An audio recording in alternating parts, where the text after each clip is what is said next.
Student, आज हम लोग कुछ अलग टॉपिक पे बात करेंगे, है ना। आखिरकार अंग्रेजी हम कैसे बोले, इसका क्या सॉल्यूशन है, क्योंकि everybody want to speak English language but they can't. If other person speak English language they can understand but they can't speak. What is the problem and what is the solution of this problem? Okay और इसके लिए मैं कुछ नियमों को बताऊंगा जिसे आप फॉलो करके अंग्रेजी बोल सकते हैं। At first we have to very fond of English language. Dear student, हमें इंग्लिश बोलने के लिए हमें उस भाषा के प्रति बहुत ही शौकीन होना पड़ेगा, ठीक है। जब हम उसके प्रति शौकीन रहेंगे, उसके प्रति हमेशा तत्पर रहेंगे और हमेशा ये सोचेंगे कि हमें इंग्लिश बोलना है, तभी हम इंग्लिश बोल पाएंगे। To learn speaking there is no need of pen और copy.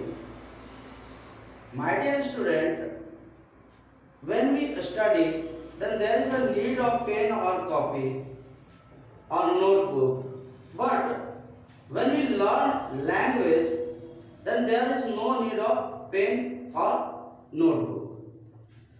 That's why I want to say that you have to be very fond of English language.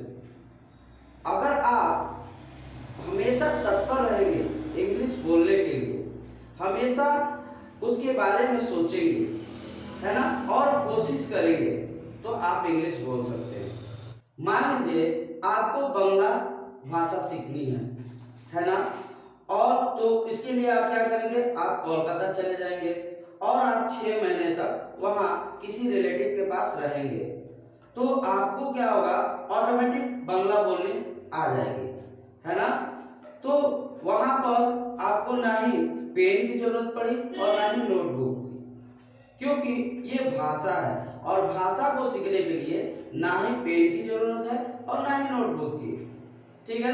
मगर नोटबुक की जरूरत वहां पर पड़ेगी जहां पर आपको कुछ नोट करना हो, कुछ विशेष जानकारियों को नोट करना हो, तो आप वहां पर नोटबुक की उपयोग कर सकते हैं। जो सबसे मेन पॉइंट है इंग्लिश स्पीकिंग करने का, वो है you have to very fond of English language, ठीक है।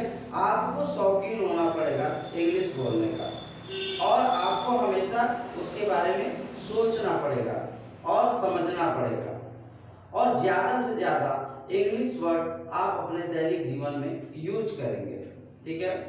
और इसका सेकेंड जो है, आपको क्या करना है, न्यूज़पेपर जो है इंग्लिश में पढ़ना पड़ेगा, ठीक है। अगर आप इंग्लिश न्यूज़पेपर पढ़ते हैं, आपको नहीं समझ में आता है, मगर आप थोड़ा थोड़ा कुछ उसमें समझेंगे, कुछ नहीं समझेंगे, तो इससे क्या हो जाएगा कि आपका हैबिट हो जाएगा इंग्लिश न्यूज़पेपर पढ़ने का, और कुछ आप उसमें जो वर्ड मीनिंग है उसको आप समझेंगे, कुछ सर्च करेंगे डिक्शनरी से और उसके बारे में उसको नोट करेंगे, उसको लिखेंगे, तब क्या होगा कि आपका जो वर्ड पावर है मजबूत हो जाएगा, और एक समय ऐसा आएगा कि आप इंग्लिश को अच्छी तरह से समझने लगेंगे और अच्छी तरह से न्यूज़पेपर को पढ़ के आप जानकारी हासिल करने लगेंगे, ठीक है। और क्या करना है आपको, मान लीजिए कि आप न्यूज़ देखते हैं टेलीविज़न पर, तो आपको क्या करना है, इंग्लिश न्यूज़ देखना है, इंग्लिश न्यूज़ देखना है, सुनना है, ठीक है। और उससे क्या होगा कि आपका प्रोनाउंसिएशन जो है वो अच्छा होगा, क्योंकि इंग्लिश बोलना और एक अच्छे प्रोनाउंस के साथ इंग्लिश बोलना ये बहुत ही अंतर रखता है, ठीक है। तो इंग्लिश आपको बोलना है मगर अच्छे उच्चारण के साथ बोलना है, तो अगर आपका उच्चारण सही होगा तो वो क्या हो जाएगा, इंग्लिश जो आपका होगा आपका इफेक्टिव होगा। अगर कोई सुनेगा तो वो बोलेगा कि हाँ ये इंग्लिश बोल रहा है, ठीक ना।